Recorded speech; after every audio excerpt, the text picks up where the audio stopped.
Hi, 7th grade. You are likely watching this video because you got an S, an S minus, or an N on your CE writing. If you got an S plus, you can also retake this. But remember, if you get a lower score, that's what's going to stick in Power School.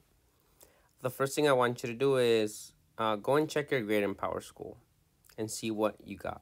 It's under CEE. Okay. The second thing you should do is check your feedback in Google Classroom. I left a lot of feedback for everyone, unless you turned it in late.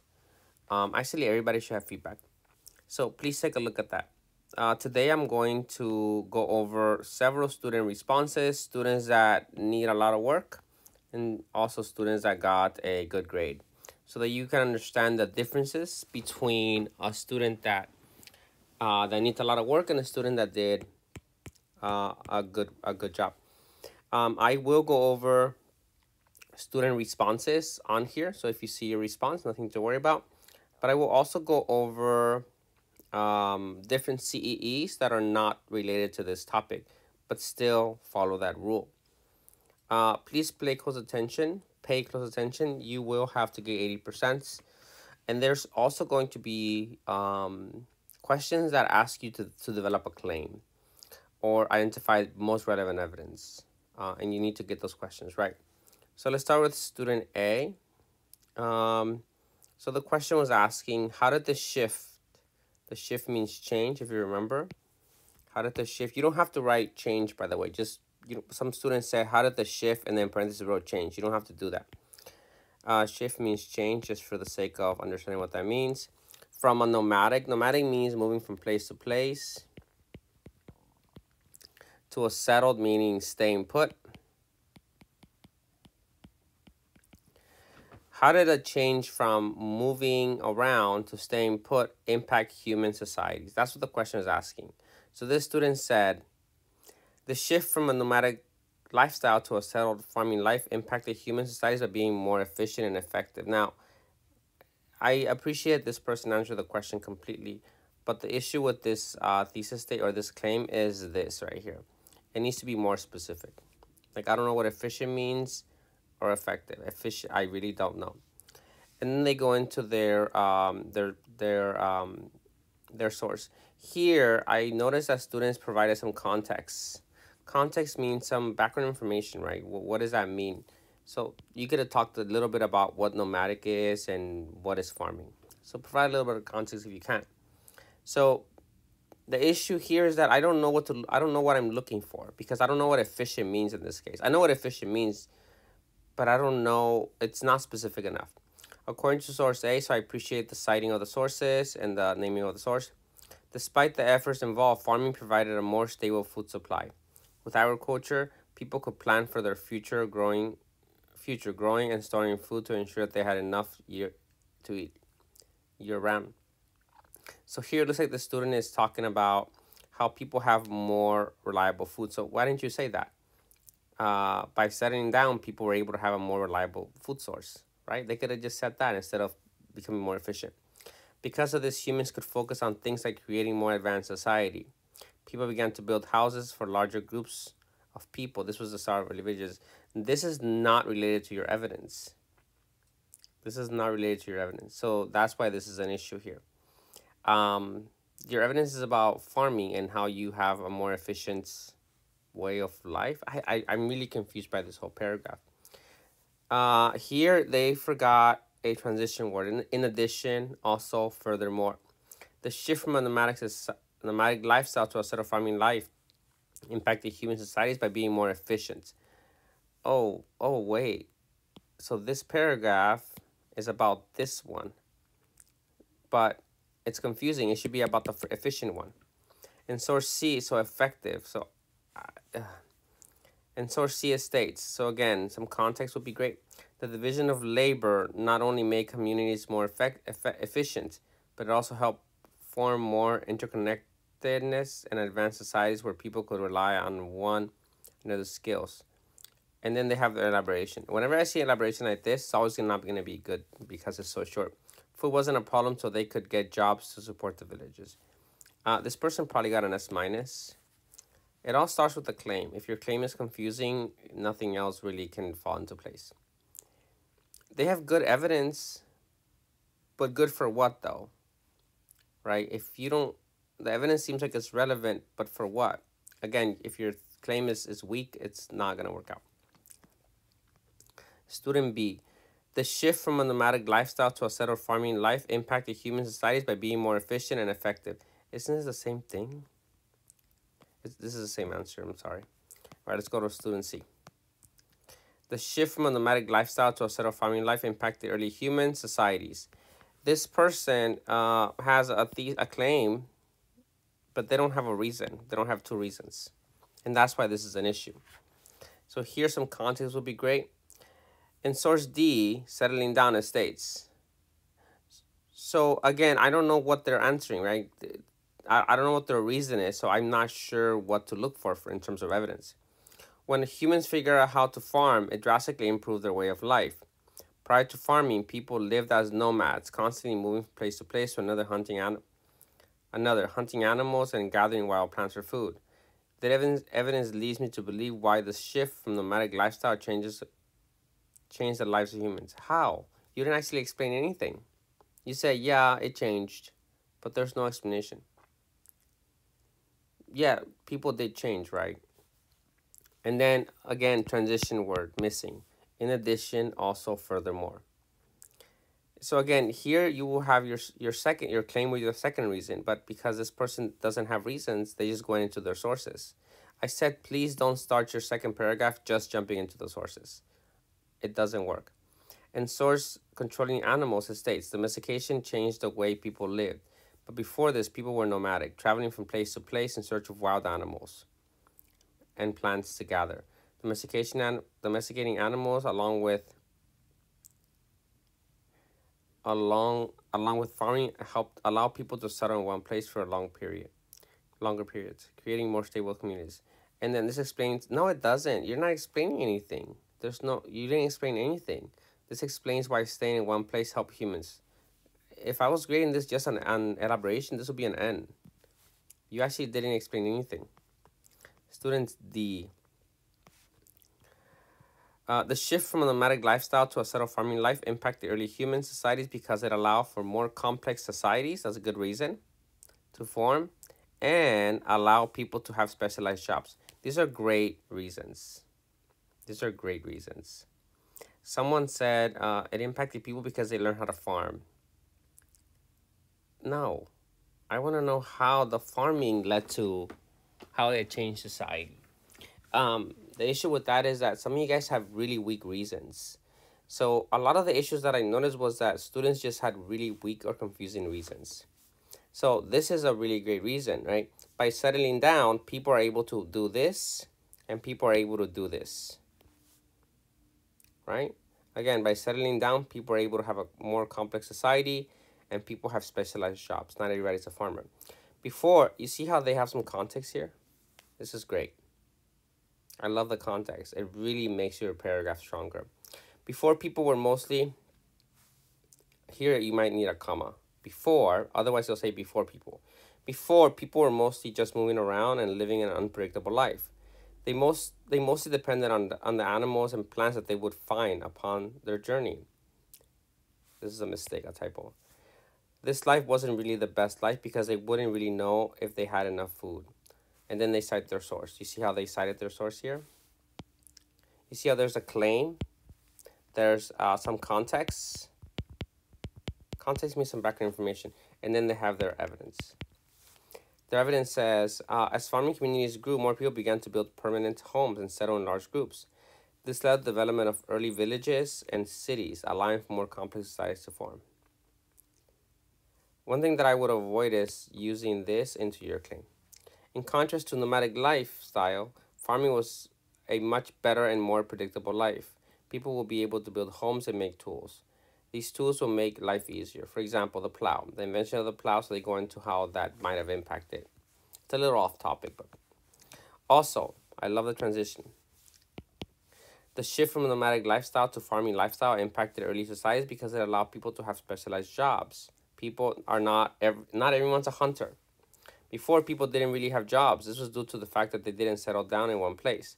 They usually just wandered around looking for food. So again, context is great. And then there's second source. As farming developed and advanced, farmers began to produce more food, so a surplus, and they need it, resulting in a surplus. A surplus happens or occurs when there is extra food beyond what the community requires for survival. People had a lot of food, so they didn't need to worry about the food supply. As a result, this allowed for the creation of specialized jobs. Not everyone would have to be a farmer because they didn't need any more. This is a great paragraph. This person probably got an S plus or an M. Let's look at student E. The shift from a nomadic, this person I noticed they had a lot of typos. Nomadic. Okay, the shift from a nomadic lifestyle to a settled farming lifestyle impacted the early human society by improving their way of life, okay, and expanding jobs. In source C, so one thing that the student is missing is some context, right? Again, provide some context. Talk about what was life like before before they settled down. In source A, it's setting down estates. People lived as nomads, constantly moving from one place to another, hunting animals and gathering wild plants for food. This life was unpredictable and dependent on the availability of animals and plants. So I'm going to go to the evidence, the explanation. This evidence demonstrates a major improvement or a major shift in their way of life in early human society. Before, people had planted, Before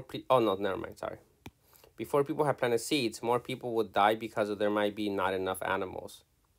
Oh yeah, so look, improvement of life and plants for everyone. Additionally, people did not have to risk their lives just to kill an animal. This is a great elaboration. This is a transition, good job. Another huge change to the nomadic to settled lifestyle was that jobs were expanding and growing. Again, context would be great. However, I don't know why this is here. That word does not make sense there. However, what? That doesn't make sense. And source C, however, means in opposition or something. As farming developed and advanced, farmers began to produce more food. So this is the same evidence the other person had. This is the best evidence.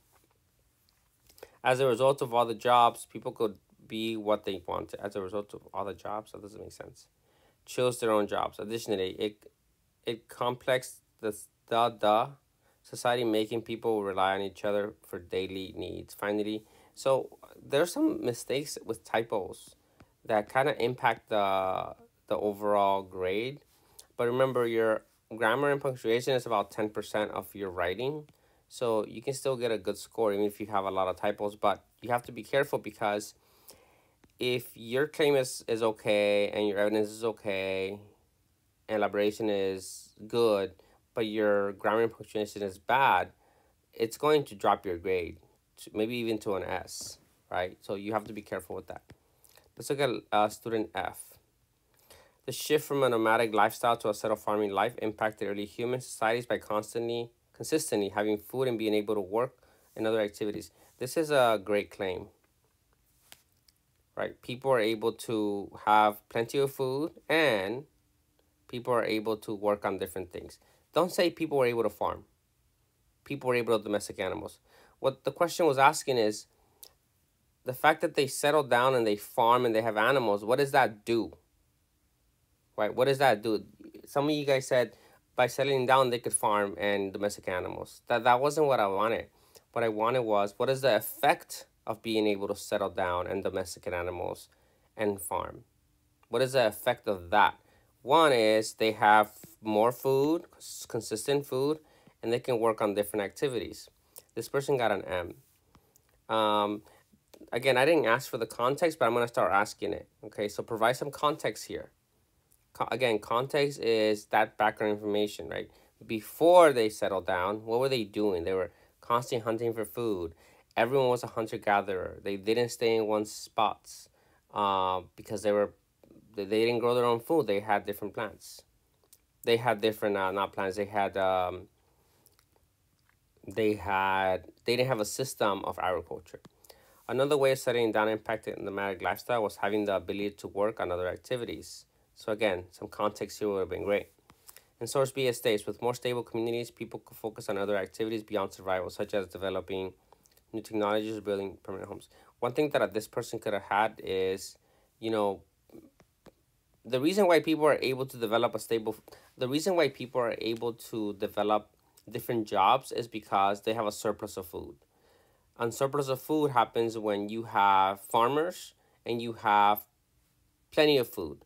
So not everyone needs to be a farmer. So other people began to be a weaver or a shoemaker or whatever, because that weaver is going to sell his baskets or her baskets to the farmer who will exchange food for the basket.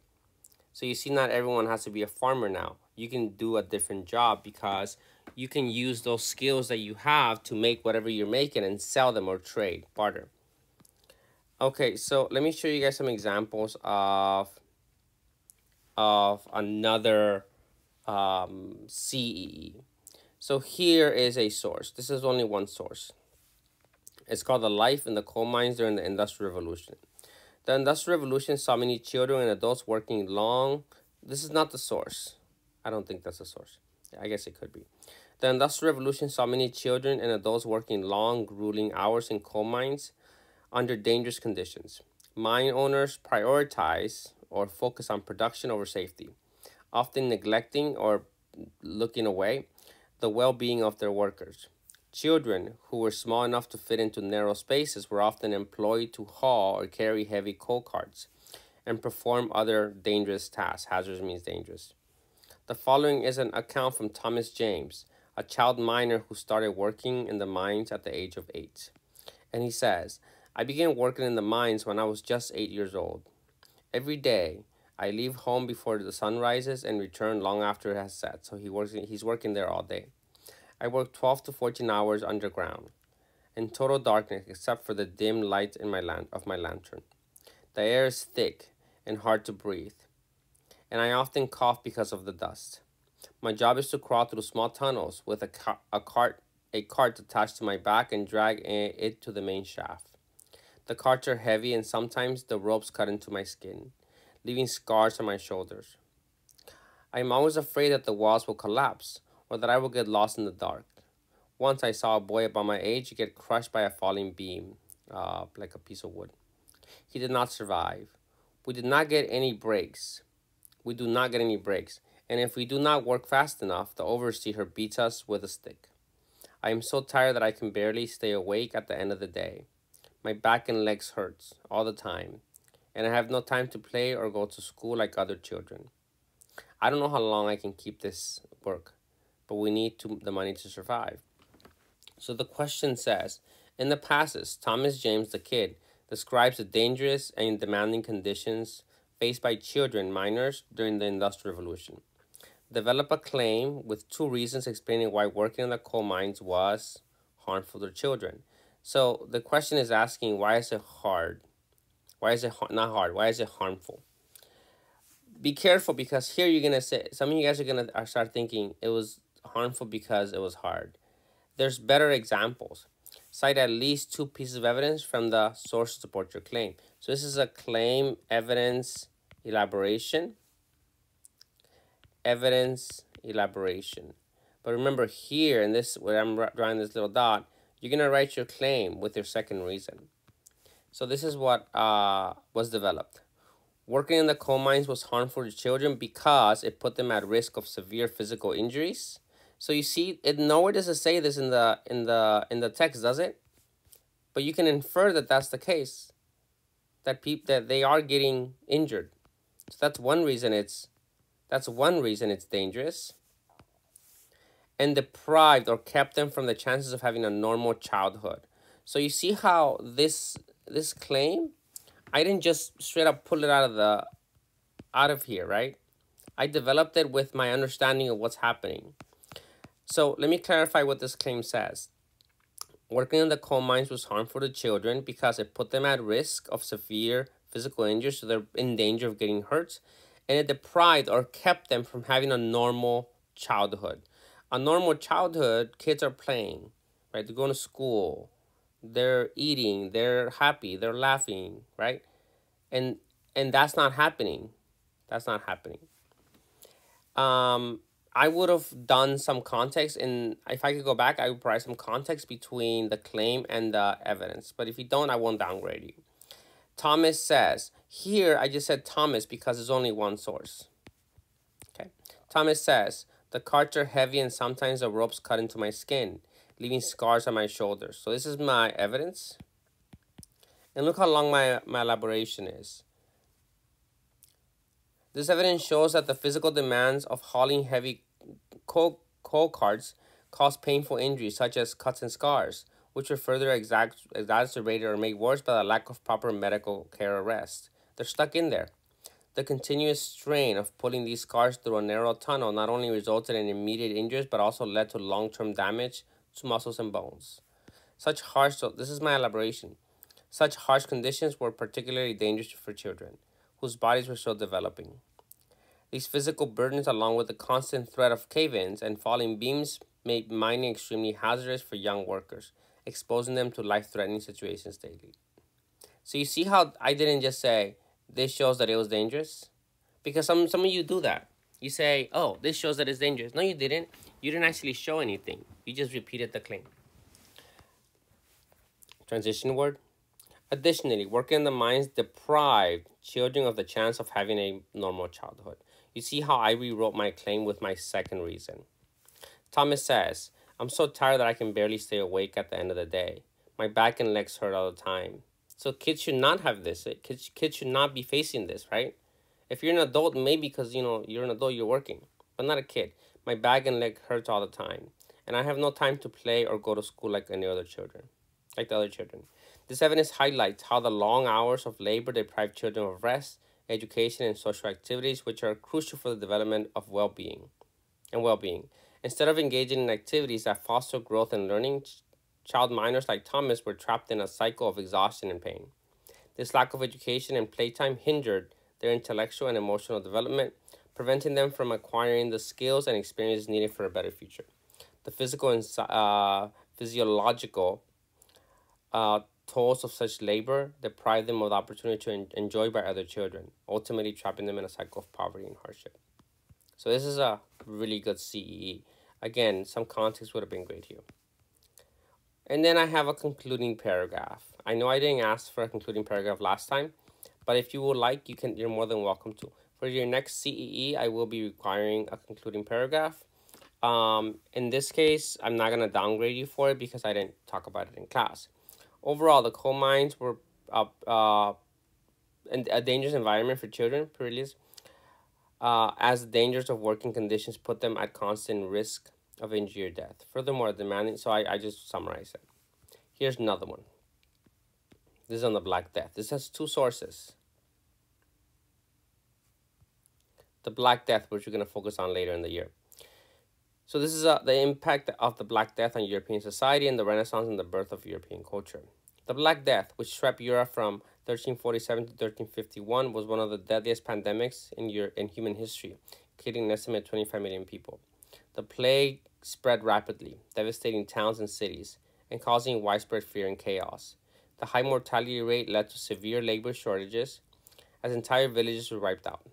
As a result, many peasants and laborers demanded higher wages, and the traditional feudal system began to break down. In addition to its economic impact, the Black Death also had a profound effect on European society and culture. People began to question the authority of the church, which had been unable to stop the spread of the disease. Art and literature of the time often depicted themes of death and despair, reflecting a widespread sense of hopelessness and uncertainty. So this is the effects of the Black Death, the impact. Source B says the Renaissance and the rebirth of European culture. The Renaissance beginning in the 14th century, lasting into the 17th century, was a period of renewed interest in art, science, and learning. It marked a transition from the medieval period to the modern age. Scholars sought to revive the knowledge of the ancient Greece and Rome, leading to advancements in various fields, including mathematics, astronomy, and anatomy. The invention of the printing press by Johann Gutenberg in the mid-15th century revolutionized the spread of knowledge, making books more accessible and encouraging literacy and education. The Renaissance also brought a shift in artistic expression, with a focus on humanism, big word, individual achievement, and the beauty of the natural world. Artists such as Da Vinci and Michelangelo explored human anatomy in unprecedented detail, while writers like Dante and Shakespeare delved into the themes of human experience and emotion. So the question says, using evidence from both sources, develop a claim explaining how significant events like the Black Death and the Renaissance changed Europe. So here's asking, how did this and this change European society? So let's see what came up. The Black Death and the Renaissance were pivotal or important events that transformed European society because they reshaped social structures and cultural attitudes. Those are the two reasons. The Black Death was a devastating death toll, led to the collapse of the feudal system and a shift in power dynamics. So here I gave you some clues. I kind of lead into what I'm going to write about. According to source A, the high mortality rate led to severe labor shortages. Many peasants and laborers demanded higher wages, and traditional feudal systems began to break down. Elaboration. As a result, the rigid hierarchy that had defined medieval Europe for centuries would destabilize, granting lower-class workers more bargaining power and paving the way. So here I'm talking about how this shows that Europe changed. Same thing with the Renaissance. The Renaissance, on the other hand, sparked a cultural intellectual awakening that challenged existing norms and celebrated human potential.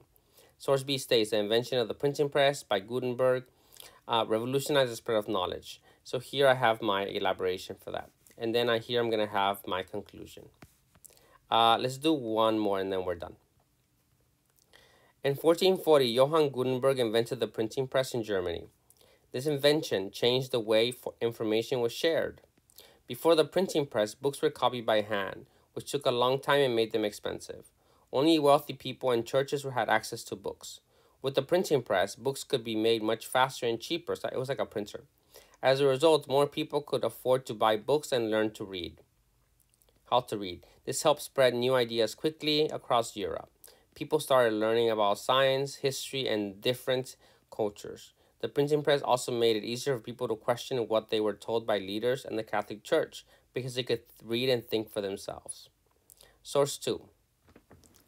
So these are sources that are pretty different, but you're going to see the question in a second. In the late 19th and early 20th century, public schools became more common in the United States and Europe. Before this, most children either worked, were taught at home, or did not go to school at all. Public schools made it possible for all children, rich or poor, to get an education. This was important because it meant that more people could learn to read, write, and do math. It also meant that more people could get better jobs and improve their lives. With education, people became more informed and were able to participate in society in new ways. Public schools helped create a more equal society because everyone had a chance to learn. So think about, what do these two sources have in common? So this one is access to information, being able to read yourself, right? And become more educated. Kind of same thing here, right? Access to education. So let's see what the question was asking. Using evidence from both sources, develop a claim explaining how the invention of the printing press and growth of public schools changed people's lives. So how did this and this change people's lives? They have something in common, right? The invention of the printing press and the growth of public schools changed people's lives because they made information and education available to more people. Okay? The printing press, so here's some context. The printing press invented by Gutenberg made books cheaper and faster to produce. According to source A, before the printing press, books were copied by hand, which took a long time and made them expensive. Only wealthy and the church had access to books. With the printing press, books could be made much faster and cheaper. This means that regular people, not just the rich, could buy books and learn new ideas. It allowed people to read and think for themselves, which helped spread knowledge and new ideas all over Europe. As more people learned to read, they could also start to question things that they had been told before. Right? Again, how is it changing people's lives? People are able to access knowledge on their own with the printing press and also challenge old ideas. Let's see what they say about the kids or the schools. Public schools, which became more common later, also made a big difference in people's lives. So you see how I kind of bring them together by using the word also? Like also in addition, right? That's a transition word. Also made a big difference in people's lives. Source B explains. So here I could have talked about what was before the public schools became a norm. What was it before, right? Only the rich could go to school. Source B explains. Public schools made it possible for all children, rich, poor, to get an education. This was important because it meant that more people could read. It's very similar to the printing press, to read, write, and do math. With public schools, even children who could not afford private lessons could go to school and learn. This allowed them to get better jobs and have more opportunities in life. Because everyone could go to school, people from different backgrounds could now understand more about the world around them, similar to the printing press. Overall, both the printing press and public schools help people gain knowledge and skills they could use to improve their lives. These changes made it possible for people to learn and think independently, leading to a society where education and information were available to everyone. Again, so the biggest takeaway from this video is it starts with your claim. If your claim is confusing or your reasons are vague, it's going to be really challenging for the evidence to match with it. So again, turn the question around and then find two solid reasons that you can work with. Elaboration was another big one. Most of you guys had great evidence, but the elaboration was the issue. You cannot simply say this shows that and then repeat the claim. If I see that, I will most likely downgrade you on the spot because you actually have to try to explain. Look at the examples that I provided. There's a lot of examples. I'm going to highlight these. These are all the examples. The best one I think was one of these. This one was a really good one. Where is the evidence in here? Now, one thing that I noticed, some of you guys with your elaboration, don't get too off topic. Don't lose yourself with your elaboration. You see how long this elaboration is? I don't expect your elaboration to be this long. This is for the kids that are working in the mines. I don't expect your elaboration to be this long, but it should be at least half of this, right? When I see elaborations like this one,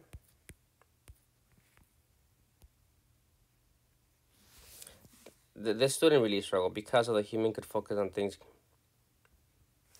Yeah, some of these elaborations are really. Also, what is going on here? Like, after a period, you should capitalize your letters. That's a very basic thing, guys. This was the one that I was really kind of looking at a lot because this is the elaboration. This evidence leads me to believe that the shift from nomadic lifestyle changed the lives of humans. Same thing here. And you didn't capitalize this. I know it's a little thing, but it's a problem. Okay. Again, you need to get 80%. This video will have practice claims, and practice elaborations, and practice finding relevant evidence. You need to get 80%. Let me preview the source that you're gonna. I think this is. I'm not 100% sure yet if this are gonna be the sources that I'm gonna have you guys use. So it's going to be on the bubonic plague because I want to have you guys prepare for it. Okay, I'm not sure yet if this is gonna be it. It might be this one. It might be another one. But I was thinking of it being this one. The spread of the plague, economic consequences of the plague, and social and religious impacts of the plague. Okay. I'm unsure if I will give you guys the test on Wednesday during games and electives because there's like 50 students that need to retake it. And my room does not fit 50 kids, so I need to decide what I'm going to do. But I will give it to you on Wednesday, one way or another.